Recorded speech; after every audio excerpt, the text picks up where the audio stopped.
días. En este video les vamos a explicar qué es el soplado de plásticos y Extrusión de plásticos. ¿Sabías que muchas de las botellas, envases y todo tipo de contenedores se fabrican con esta técnica llamada soplado de plásticos? En este video exploraremos sus técnicas, procesos, ventajas y desventajas sobre esta forma de manufacturar este tipo de polímeros.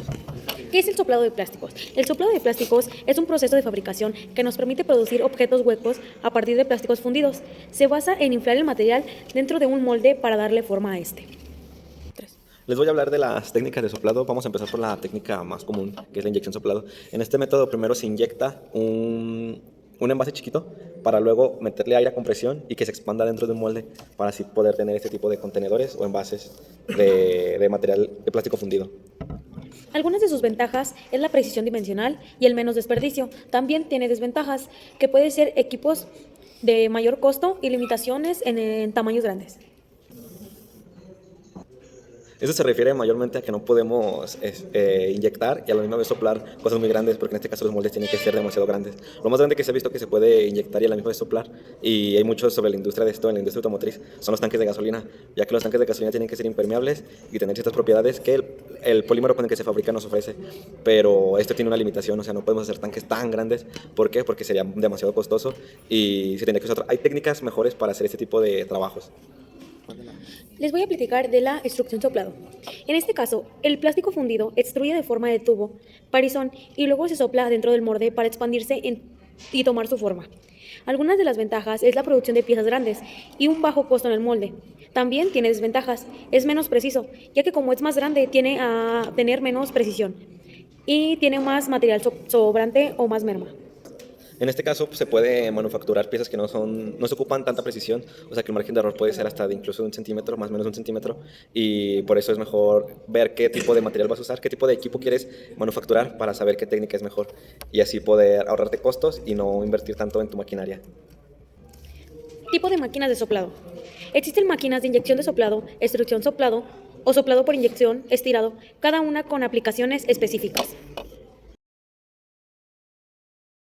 El proceso que acaba de explicar mi compañera consta de 5 pasos, que es la fusión del material, formación del presión o preforma, soplado y conformado del molde y el enfriamiento de la solidificación, y ya al último darle el acabado y el corte final. En la primera, en la fusión de material de plástico, podemos encontrar, como en los aceros, aleaciones, dependiendo de qué polímero sea el que más nos convenga o qué propiedades queremos en nuestro producto final. Puede ser polietileno de baja densidad o de alta densidad, dependiendo del qué prestaciones queramos que nuestra pieza nos dé al final. La formación del parizón o preforma es más que nada un tubito pequeño. Hablando de un tema como este, podemos encontrar un tubito pequeño que se inyecta en un molde, pero ese molde todavía está calentado a cierta temperatura. Entonces ya después lo metemos a otro molde más grande y es donde entra el aire a presión y se expande tomando la forma del molde. Ese ya sería el soplado y conformado en el molde. Y al último tenemos el enfriamiento y la solidificación. Como hemos visto anteriormente, los moldes tienden a ser de aluminio porque este material es un enfriador, por así decirlo, natural. Entonces esto nos permite que se enfríe de manera más rápida y no gastar en eso. Y como que podemos ver, no sé si se alcanza a ver, de aquí es donde se expande. De aquí entra, se expande y ya tenemos lo que es el producto final, ya solidificado y todo. Y el último se le da el corte y acabado final, que pues sería cortarle de aquí y darle el acabado que queremos. En este caso son 2 colores y los logos que tenemos. Ventajas y desventajas del soplado de plástico. Algunas ventajas es el bajo costo para producción en masa. Otra es ideal para las piezas huecas y ligeras. También es el uso eficiente del material. También tenemos algunas desventajas, las cuales es menos precisión en comparación de otros procesos y limitaciones en diseños más complejos. Lo que quiere decir es que no podemos hacer diseños más complejos, ya que tiende a tener menos material y ser más limitante en ese aspecto. Como lo vimos anteriormente en las imágenes, son productos que se fabrican con soplado. Entre los productos más comunes encontramos botellas, juguetes, tanques de combustible, piezas mecánicas y hay una gran variedad de productos que podemos fabricar en el soplado. Las máquinas de soplado tienen varias piezas clave. En este caso les voy hablando una por una y dándoles una explicación breve del cómo se comporta, cómo funciona cada una. Primero tenemos el extrusor o el inyector, que eso es para fundir el plástico. Este entra en una mini tolva, no sé, como el de las tortillas, Esto entra el material, la materia prima más bien, que ya se le llaman pellets a las partículas pequeñas que usamos para fundir. Este entra, se inyecta, bueno, que se inyecta, se funde más bien, se funde el plástico, luego de esto pasa al sistema de inyección.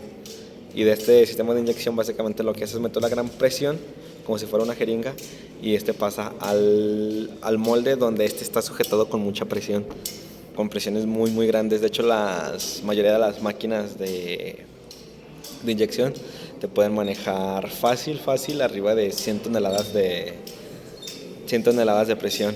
Algunas podemos meterle directamente las toneladas, o como en los que tenemos aquí en la escuela se le tiene que meter bares para que esto convertirlo a toneladas, y pues sí, básicamente es eso. Entonces ya una vez que entra el material fundido al molde tiene que estar con mucha presión, más de 100 toneladas, para que este no se abra y podamos tener nuestra pieza en óptimas condiciones. Un ejemplo claro que nosotros hemos hecho es la fabricación de lentes. Estos lentes no, obviamente, pero este es un ejemplo de una máquina, de un molde más profesional en este caso. Este es un ejemplo de inyección de plástico.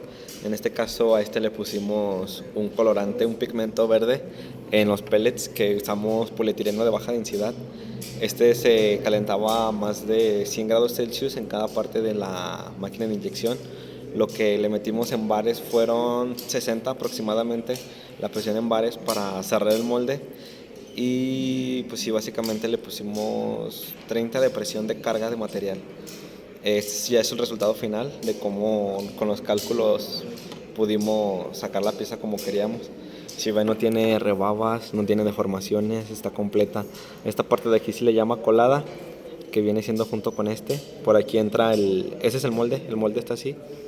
Entra el plástico pues fundido y se empieza a repartir uniformemente hacia los puntos, hacia los canales, y ya tenemos las patitas. Este en especial cuenta con colada, que básicamente ya una vez que se solidifica se desperdicia esta parte de aquí, pero hay moldes que nos ofrecen una colada en fría, que en este caso pues no lo tenemos.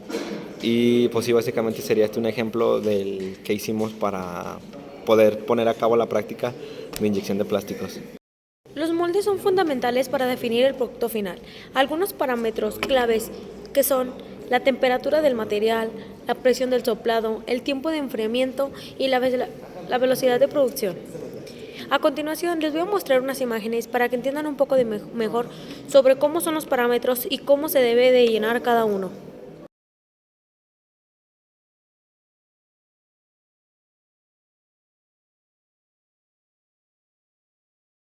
Esos parámetros son muy importantes, ya que con eso podremos definir la calidad del producto y sobre todo con las capacidades de nuestra máquina de inyección y el material con el que estamos trabajando. Son temas muy importantes. Se calcula el volumen de la pieza con todo y colada, la densidad, el recorrido de flujo, la presión de cierre, la presión de inyección. Todos esos parámetros se van calculando con ciertos cálculos que anteriormente se hacen, y todo eso ya se mete directo a la máquina. Ejemplo, la presión no la podemos meter en toneladas, así que la tenemos que convertir a bares para poder meter para poder definir una presión estándar que nos sirva para poder inyectar dependiendo del tipo de molde y el tipo de flujo, porque en este caso, como es de baja densidad, tiende a recorrer muy fácil el molde, las canales son muy fáciles de llenar. Pero si estuviéramos trabajando con un polietileno de alta densidad sería más difícil y tendríamos que aplicar más presión de cierre y más presión de inyección. ¿Esto por qué? Porque si la presión de cierre es menor a la presión de inyección, el molde se abriría por toda la presión que se genera dentro del molde. Este tendería a abrirse. Entonces, por lo regular, la presión de cierre del molde tiene que ser mayor a la presión de inyección para que este no se abra y podamos tener piezas uniformemente llenadas. Como podemos ver, el soplado de plásticos es una tecnología clave en la industria moderna, con distintos métodos, aplicaciones que nos permiten fabricar una gran variedad de productos de manera eficiente y económica. Como lo vieron en el video, podemos fabricar millones y miles de productos en esta industria. Esto sería todo por el video. Si te gustó, dale like, suscríbete para más contenido de procesos de manufactura.